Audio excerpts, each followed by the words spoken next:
Depending on your income, space travel may in fact already be commercial for you. Given that the cost for one seat on Richard Branson's Virgin Galactic is starting around $250,000, whenever they do allow for regular commercial flights, well, as I said, if you are a multi-millionaire, then the answer is now. Well, not as of today, but they've already offered and sold numerous seats for a future trip. And as of now, it's unclear what the starting prices for both Bezos' Blue Origin and Elon Musk's SpaceX trips will cost, but if Virgin Galactic's steep price is an indication of anything, well, it seems like we're quite the distance away from commercial space travel, say the way that we travel on airplanes. Now, truth be told, even regular air travel isn't as common as one may think. Today on Life's Biggest Questions, we're asking, when will space travel be commercial for us? Smash that like button and buckle up, because this video is about to be out of this world! So to start things off, we need to look at the history of space travel, commercially, in general. This isn't the work of NASA or government agencies, but more so independent countries such as Blue Origins, SpaceX, and Virgin Galactic, with goals of commercializing space travel the way we've done with air and even land travel. As we know, planes, trains, and cars have allowed us to explore parts of the world which at one point seemed impossible to get to. And as you can imagine, when the Wright brothers first invented flight, they likely weren't thinking about it reaching the heights that it's reached today. No pun intended, although someday I'm gonna be a great dad. On December 17, 1903, Wilbur and Orville Wright made history with 4 brief flights at Kitty Hawk with their first powered aircraft. This would later be known as the first successful flight using an airplane. Cool, neat. However, it would take nearly 5 decades, or just about 50 years give or take, for the commercial flight era to really kick it into high gear. Now this was for a handful of reasons. For starters, in 1920, planes were being designed exclusively for passengers, rather than for just the pilot. That being said, they held up to 20 passengers, reached very low altitudes of just about 300 feet, and were usually slower than a train ride.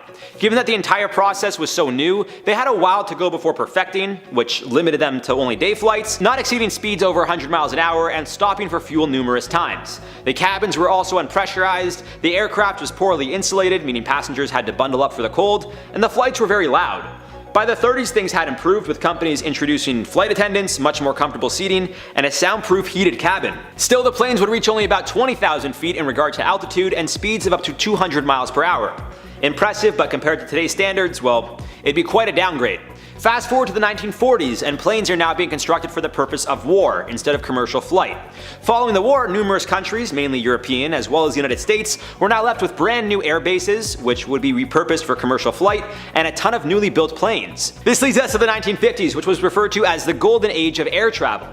That doesn't necessarily mean it was cheap. Just because it was much more popular and improved doesn't mean it was a regular occurrence for us all. In fact, as per Insider, a round trip from Chicago to Phoenix in the 50s, adjusted for inflation today, would amount to about $1,168, which, I mean, that's absolutely insane. It's believed a one-way trip to Europe, again taking today's dollar amount into consideration, would be upwards of $3,000. Now again, that was likely the case for first class top-of-the-line service. I'm sure they had some coach seats for about $2,500, which still, not much of a bargain, but, you know, glad to see you come a long way in reducing flight prices. Throughout the 60s, things appeared to open up for more people. And by the 70s, it appeared with large passenger planes manufactured, companies were able to reduce the cost of tickets. By the 80s, the focus was to improve the state of passenger travel, as it appears it was in fact widely affordable. This is when smoking was allowed, there wasn't a limit on the amount of bags you could check, and meals were included with your airfare. Trips to the cockpit for children to see what the pilot sees became a norm, and by the 90s, in-air entertainment such as movies and TV shows became popular. And then in the 2000s, security drastically changed for obvious reasons, which I'm sure you guys could figure out what happened in the year 2001. More improvements were made to the entertainment systems, including USB ports and other commonly used perks, but overall things remained the same. Now, as you can clearly see, even though flight was invented in the early 1900s, it would take almost like 70 years for it to become a regular thing. And as I mentioned before, to date, it's still not as common as we may think. Sure, going to the airport pre-pandemic, things appeared quite busy, especially a major city airport like JFK or LAX, but again, these are major American cities. Believe it or not, back in December of 2017, it was believed only 20% of the world's population had ever flown anywhere in their entire lives. Speaking with Jim Cramer, Boeing CEO Dennis Muilenburg explained, I quote, "I think we're a big growth engine for the economy, and it's really, again, driven by what we're seeing in commercial traffic growth around the world. Less than 20% of the world's population has ever taken a single flight, believe it or not.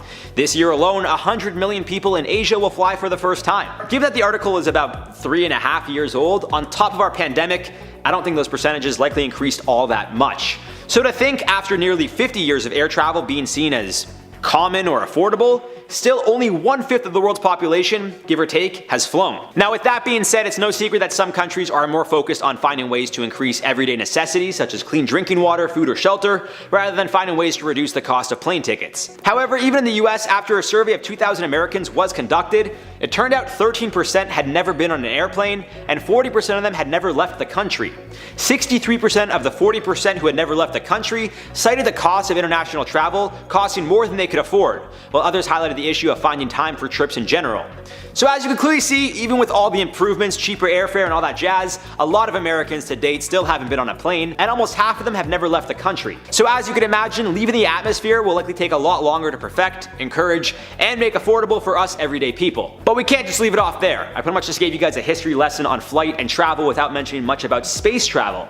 So with all the knowledge we now have, do you guys think space travel for tourism purposes will become normal anytime soon?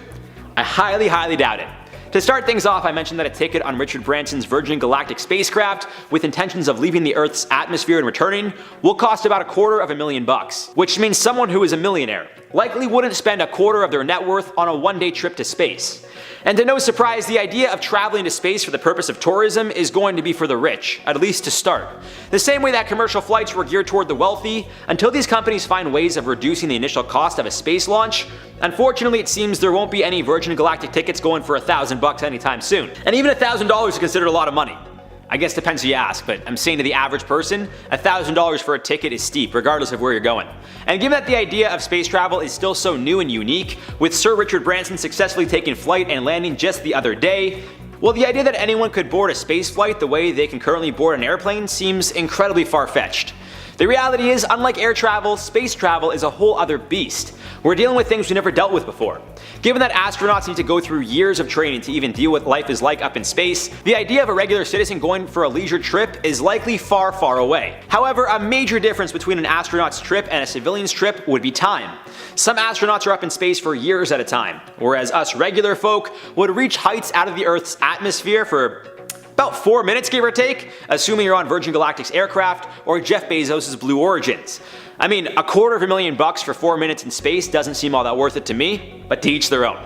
Point I'm making is, if people don't like their ears popping while they fly on regular airplanes, you don't want to know what happens to your body and its fluids when you leave the Earth's atmosphere. Given that, aside from the cost, the actual number of seats available on the craft are incredibly limited. Well, again, supply and demand. You got 100 people who want to go to space and only 4 seats. The prices will likely cost more, say, compared to if you got 100 seats and only 4 passengers. Much like airplanes today, odds are companies would limit the amount of flights in order to reduce operating costs and ticket prices. But until we reach a point that these spacecrafts are traveling to and from space on a regular basis, and the entire world isn't watching, hoping for the best as they take off and make their returns, I think it's safe to say commercial space travel isn't happening anytime soon. And unlike commercial air travel, space travel isn't nearly as necessary. People take flights daily for various reasons: vacation, business, to see family, special events, health reasons, and so on. The only reason people would go to space would be for tourism reasons. On top of that, we know the Earth's atmosphere much better than we do space, so it's been easier to perfect air travel. Given that we're dealing with a whole new set of laws of physics and such, well, the science behind it all likely becomes a little tougher to understand as well. Here's the good news though. There are numerous companies trying to perfect space travel, and much like commercial flight, if you think the plane tickets with Air Canada or American Airlines cost too much, check with some other company. The same could likely be said for space travel. However, the costs will still likely be in the range of $100,000, maybe tens of thousands if we find ways to significantly reduce costs and improve the number of passengers. And it also depends how far we're going. Something that Blue Origin, Bezos' company, pointed out just days prior to the Virgin launch was that Branson and his company weren't actually leaving the Earth's atmosphere. In a tweet with a graphic attached, the company wrote, I quote, "From the beginning, New Shepard was designed to fly above the Kármán line, so none of our astronauts have an asterisk next to their name." Just for the purpose of this tweet, the New Shepard is the name of the spacecraft that Blue Origin is launching. For 96% of the world's population, space begins 100 km up at the internationally recognized Kármán line. A follow-up tweet also read, I quote, "Only 4% of the world recognizes a lower limit of 80 km or 50 miles as the beginning of space. New Shepard flies above both boundaries, one of the many benefits of flying with Blue Origin." The graphics attached to both tweets compared the ships, explaining that Blue Origin will be flying the 100 km mark, whereas Virgin won't. However, Virgin is also setting their sights on allowing people to actually go to the International Space Station, which, as you can imagine, will probably cost closer to the $500,000 mark or even $1 million per seat mark. Probably even more. All in all, it seems commercial space travel won't be here anytime soon. It's still so new that we got multi-billionaires, some of the world's wealthiest, trying it out, and even this is seen as outrageous. In fact, given that the only reason for space travel would be for pleasure instead of for business purposes or health reasons, it seems there isn't much of a rush to allow it or even encourage it. At the end of the day, space travel may never be commercial for us, in the sense of it's expensive, but people can still save and eventually afford a plane ticket. Given that space travel will be considered a luxury the same way a private jet or private yacht is, I wouldn't be all that surprised if space travel never becomes affordable for the everyday American. So to wrap up, I'm not sure if space travel ever will become commercial the way regular flying has become. But for the world's 1% who don't mind dropping a couple $100,000, maybe even a few million for a flight that could last anywhere from 2.5 hours from takeoff to landing to a week's time at the International Space Station, well, I'd say, and maybe this is wishful thinking, but maybe by the year 2050, given how long regular flight took to normalize. The beauty is, once you figure things out once, they become much easier to replicate. And following Richard Branson's successful launch and assuming Jeff Bezos' Blue Origin is a success, well, there's potential commercial space travel for the world's richest becomes a reality even sooner. Bezos and Branson are two big names who are heading out of this world, literally. Of course, Elon Musk is also another quite wealthy, eccentric man who also has dreams and realistic goals of space travel. So what do all of these men have in common? Aside from their apparent love for space or goals of space travel, they're also billionaires. Only difference between the three of them and me is that I got more money. And if you saw Branson's successful launch and return, then you likely know about the memes, headlines, and numerous claims that he was actually racing Bezos and obviously just beat him in said race to space. However, it appears that this isn't much of a race. Instead, we just got three rich guys who are trying to pursue their dreams, and now they have the money to do so. And it's not like Musk made the decision to go to space and then all of a sudden Bezos and Branson thought it'd be cool too. These men have been working on their goals for decades, and finally in 2021, it seems their dreams are coming true. Today on LBQ, we're asking, why are all the billionaires going to space? Smash that like button and let's get to exploring, folks. So naturally, the answer to our question, why are all the billionaires going to space, appears to be somewhat obvious. Because they want to and can. Given that they are the owners and likely huge investors in these ventures, why wouldn't they want to be one of the first to explore space for the sake of a leisurely trip? Aside from that, it's also good press. As you can clearly see, all weekend the media has been making headlines about the space race, the fact that billionaire Sir Richard Branson is going to space, and why Bezos is pissed. But as previously mentioned, it appears this truly has been a long time coming. Virgin Galactic was founded back in 2004, and since then, they've had a total of 4 space launches, with hopes of reaching the edge of the atmosphere, 2 which have failed, and 2 which, after this weekend, were clearly a success. Back in 2007, a rocket motor test gone wrong would unfortunately lead to the death of 3, and 3 others would suffer injuries. In 2014, aka test number 2, the rocket plane, named Enterprise after a ship from Star Trek, would break apart during a test flight, killing a pilot and seriously injuring another. 2018 would be Virgin's first successful launch, and the ship named Unity, after late physicist Stephen Hawking, would reach heights out of this world 2 more times thereafter. The most recent launch saw Sir Richard Branson on board, making the 70-year-old mogul one of just under 600 people to have actually left the Earth's atmosphere. Speaking prior to the trip, Branson said, I quote, "I'm in my 70s now, so you either let yourself go or you get fit and enjoy life. I'll be looking back at our beautiful Earth and taking it all in." Now here's where things get interesting. Originally, Branson and Virgin Galactic were supposed to head to space later this summer. Upon hearing that Jeff Bezos and his company Blue Origin were also reaching heights never before seen, Branson moved his launch date up. So now let's talk about Jeff Bezos and why everyone saw this as a competition. For starters, they made it a competition. After it was announced that Bezos would be on board the space flight launching on July 20th, many were shocked that the billionaire would risk his life being a part of a mission which, well, there's no guarantees to say the least. And people were even more surprised when Richard Branson announced they'd be moving their launch up to July 11th, just a week and a few days prior to Bezos' launch. Clearly this rubbed Jeff, or someone at Blue Origin Company, the wrong way, which is why ever since Branson's announcement, Blue Origin has been on a PR mission to prove the Virgin Galactic founder isn't actually going to space. On July 9th, the official Blue Origin Twitter account would post a comparison graphic explaining why their company is better than Virgin Galactic in the nicest way possible. The tweet read, I quote, "From the beginning, New Shepard was designed to fly above the Kármán line, so none of our astronauts have an asterisk next to their name. For 96% of the world's population, space begins 100 kilometers up at the internationally recognized recognized Kármán line. A follow-up tweet also read, I quote, "Only 4% of the world recognizes a lower limit of 80 km or 50 miles as the beginning of space.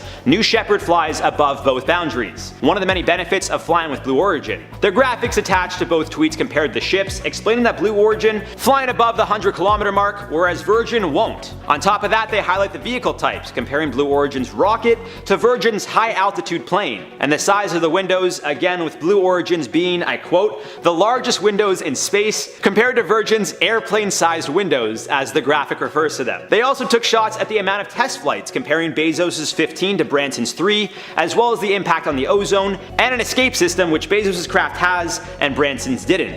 All in all, this was a very petty move. So the day of the launch, when Jeff Bezos posted a photo of Richard Branson to his Instagram page, wishing him luck on the launch, many were confused. Some understood why he did what he did, taking the high road and appearing to be a genuine intellectual, rather than a spiteful, well, you know. Bezos captioned the photo, I quote, "At Richard Branson, wishing you and the whole team a successful and safe flight tomorrow. Best of luck." Following Branson's successful launch and landing, Bezos posted another photo of the plane landing, captured, "At Richard Branson and crew, congratulations on the flight. Can't wait to join the club." Elon Musk also chimed in on Twitter, replying to one of Richard Branson's tweets prior to the launch with, I quote, "We'll see you there to wish you the best." In response, Branson would tweet out, I quote, "Thanks for being so typically supportive and such a good friend, Elon. Great to be opening up space for all. Safe travels and see you at Spaceport America." Now, was this a shot at Bezos, referring to Elon as a typically supportive and good friend? Maybe, maybe not. Either way, it seems all of these guys are going not so much for bragging rights, but because they're genuinely interested in space exploration, and for bragging rights. At the start of the month, Branson would release a video explaining, I quote, "I've always been a dreamer. My mom taught me never to give up and to reach for the stars. This July, our dream will become a reality." Prior to Branson's video, Jeff Bezos would release a video explaining his plans of joining the Blue Origin's team on the New Shepard, a reusable rocket built by his company. In the video, Bezos said, I quote, "I want to go on this flight because it's the thing I've wanted to do all my life. It's an adventure. It's a big deal for me." So maybe rather than it being a competition of who could reach space first for bragging rights, this is truly just a story of two guys with childhood dreams coming true. I mean, as a kid, didn't we all want to go to space? Be an astronaut? So from one sense, yeah, it seems like the reason these guys are going to space is simply because they want to live out their childhood dreams. However, as you can clearly see, there may also be a sense of competition or rivalry to it as well.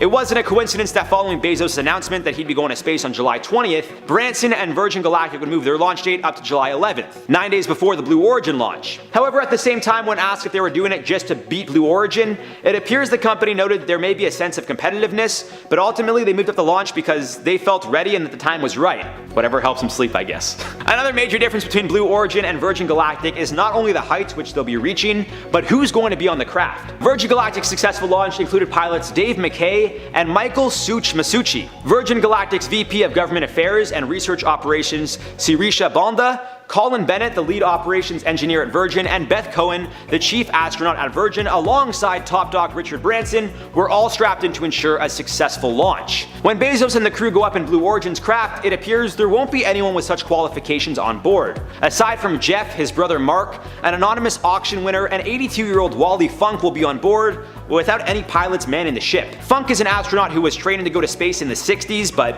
was never allowed the opportunity because she was a woman. Bezos is ensuring she's able to complete her mission. And given that Jeff is willing to go on this trip, being the first human flight, well, it seems quite evident he's willing to risk it all, and is rather confident in his company's protocols and achievements. All in all, it appears this whole race to space with billionaires is a mix of things. For starters, we got a couple guys who are interested in space exploration and have the money to go there. For those of you unaware, the starting price for Virgin's space trip will cost you around $250,000 per seat, and a lot of people have already booked their flights. It's unclear what Blue Origin is going to charge their future passengers, and of course, Elon Musk's SpaceX is a whole other story in itself. Musk wasn't as involved in this competition, for lack of a better word, simply because he's not in any rush to beat the others. Still, he too is expecting a launch later this year. But aside from fulfilling childhood dreams and making a lot of money, it's likely due to legacy that these guys want to achieve what they want to achieve. Sure, owning Amazon, Virgin, or Tesla is a big deal. Being one of the richest men in the world is also a big deal. However, you guys probably have no idea who Bernard Arnault is. Or maybe you do, but he's actually the #1 richest man in the world, ahead of both Musk and Bezos. But Musk and Bezos are more household names,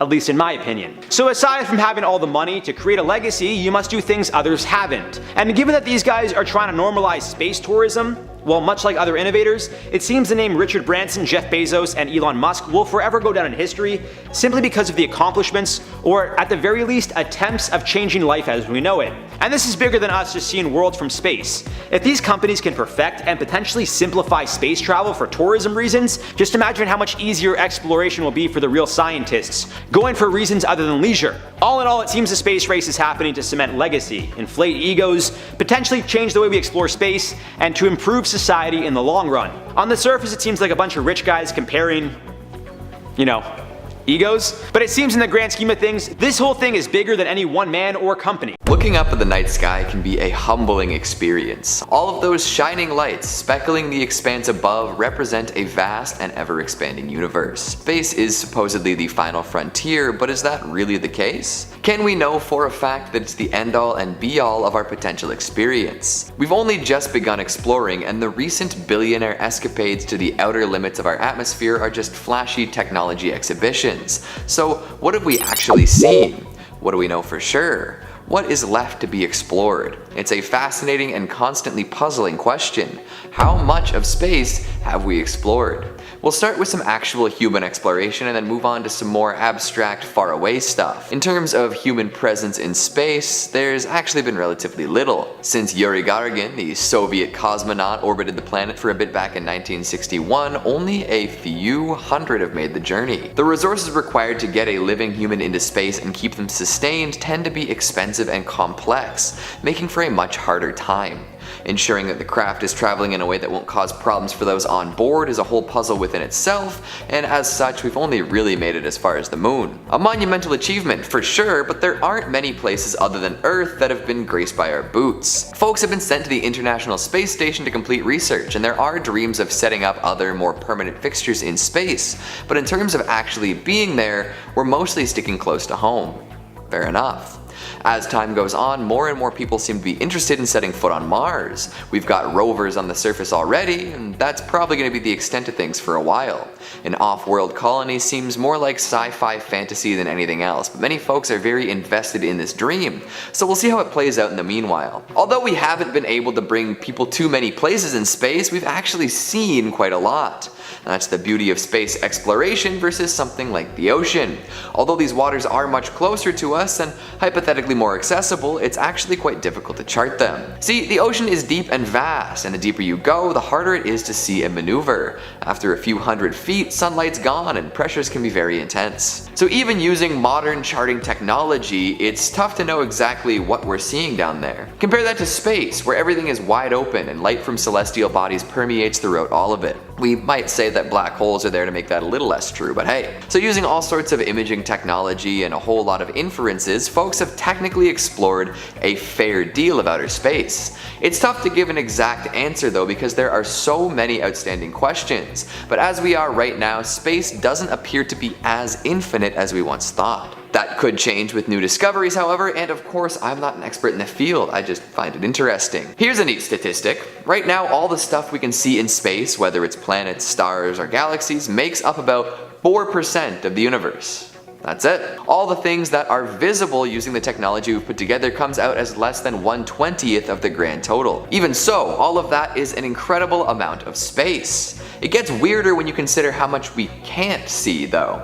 What makes up the other 96%, and why can't we see it? Well, as of right now, we don't have many concrete answers. Scientists have coined the unknowable as dark matter and dark energy. We're unable to actually see or measure any of it at this moment, and mostly know about it because of what we've inferred. Subtle changes in gravitational influence on the bits we can see make people believe that there is indeed more out there, but there's currently no way to measure, interact with, or even detect these dark forces. Fascinating. While observing the speeds of stars at different locations across galaxies, Vera Rubin discovered that all of the stars in a given galaxy were orbiting at the same speed. This went against the Newtonian prediction that the stars further out would be orbiting slower than the ones closer to the center. With that information in mind, it was thought that there had to be something else out there influencing the universe. What it is exactly is still elusive, but there has to be something, right? One theory is that dark matter is made up of particles that don't interact with regular matter. Hell, it might not even interact with light. But that gravitational influence means something must be there. Dark energy is even weirder, as it defies expectations in a more dramatic way. While attempting to figure out how quickly the universe was expanding, scientists went in with the notion that it could either be expanding at a uniform rate, or possibly even slowing down. But it turns out that it's actually speeding up. That flew in the face of what folks knew about gravity, as they were under the assumption that matter would eventually be pulled back in by its own gravity eventually. Not so, resulting in people accepting that there's some other energy out there pulling things in new and novel directions. Crazy to even consider, but here we are. That's the thing about science. It's always shifting and changing to fit in new evidence that contradicts the old stuff. We're always learning. Never forget that. Looking back at the development of space exploration over time, lots of different ideas were floated, accepted as true, and then disproven. That's just the way it goes. For a long time, Harlow Shapley's estimate that the Milky Way would be 300,000 light years across was widely accepted. Then, with some new calculations and evidence, we've landed on a more conservative estimate of between 100 and 150,000 light years. That's just the Milky Way though. The observable universe, not including dark matter, is something like 93 billion light years in diameter. This number understandably took us quite a while to come up with. Centuries even. But hey, astronomy is a difficult thing to get perfect, considering how far away everything is. How are you supposed to measure something you can never really see, let alone get close to? How can we account for the massive scale of the universe and the planets and stars that make up so much of it? Well, lots of different methods have been used throughout history. Right now, an easy one for planets within reach is to use radio waves. Bouncing these waves off the planets and measuring how long they take to return gives a quality measurement. Anything further than our solar system will result in a super long wait time though, so folks have come up with other ways to explore the cosmos. Using methods like parallax, where using telescopes, we can see where the stars are in the sky at one particular time, and then 6 months later when we're on the other side of the sun measuring those same stars. Using the relative shift of these stars can give scientists a good idea of where they are and how far away. But this has limitations too. Measuring the brightness of a star can be helpful for determining distance, and learning how they pulse can make it more clear as to how far they are and how big they are. This is a very simplistic overview of the measurements used to determine the size of the universe, and of course at any time a new discovery could flip the table and cause a whole lot of preconceived notions to be tossed out the window. So we've seen billions of light years away using the Hubble telescope, and even that isn't scratching the surface of what could be out there. With dark matter and dark energy looming large in scientists' minds, we've currently only seen a fraction of outer space. It's wild to think about, and most of this has happened thanks to the technologies we've developed over the past 100 years or so. Astronomers have been around for ages, far longer than modern telescopes, but their inferences had to be made with a lot less information, so who knows what we'll find next. What do you think? Are we on the brink of a breakthrough in the universal experience? Or will the budgets for discovering new things in space be reallocated so more billionaires can have their own personal trips through the atmosphere? How far will humans make it in the vast expanse? All questions that won't likely be answered soon, but maybe someday in the far off future. Imagine for a second a skyscraper, the tallest skyscraper ever built, that's 100 kilometers tall. You could take an elevator from the ground floor of this skyscraper all the way up to where space begins, to a sky bar, where you could look at the Earth below and maybe even be launched into space from there. It would enable the average person to get around the months, years of space training and get to experience the majesty of space. This concept is known as the space elevator, and it's an idea that's more science fiction than anything else at this point. That's mainly because right now there are no known materials that are strong enough to enable us to build into outer space. But what if that changed?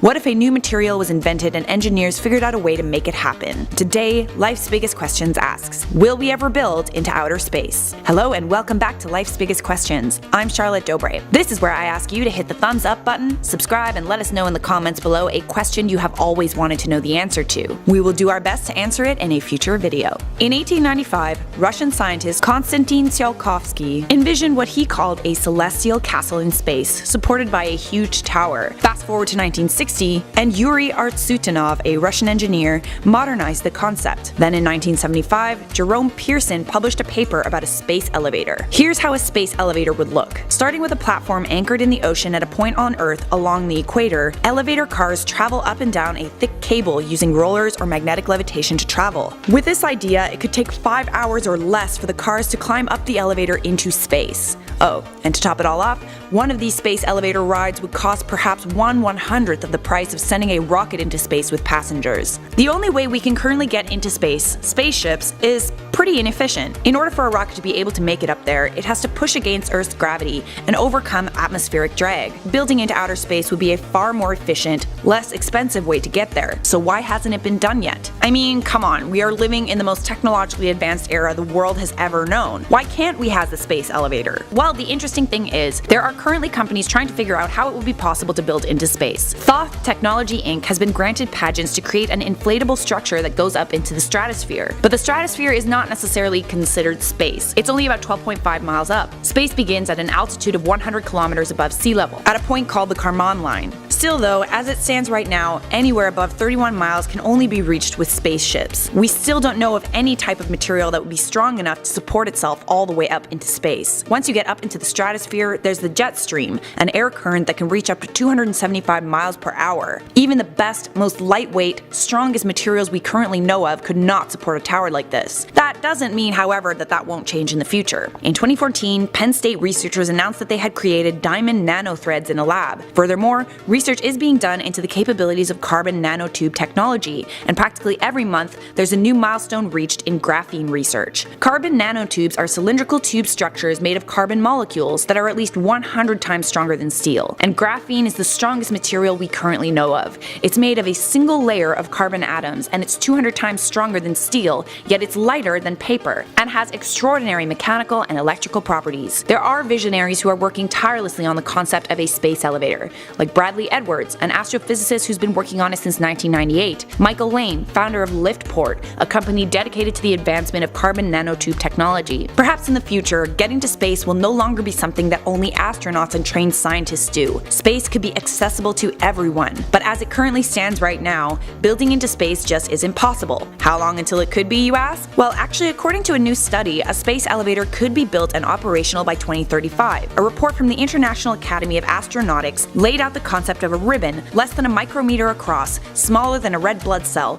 but it would be able to carry up to 7 20-ton payloads at once. An anchor that weighs approximately 2 million kilograms would keep it grounded to Earth, and people could be sent up the tether to a structure in space. This space elevator could reduce the cost from $20,000 per kilogram of launch to as little as $500 per kilogram. Problem is, the substance required to create the tether has not been invented yet. Once it is though, a space elevator will be quickly constructed and subsequently enjoyed by all.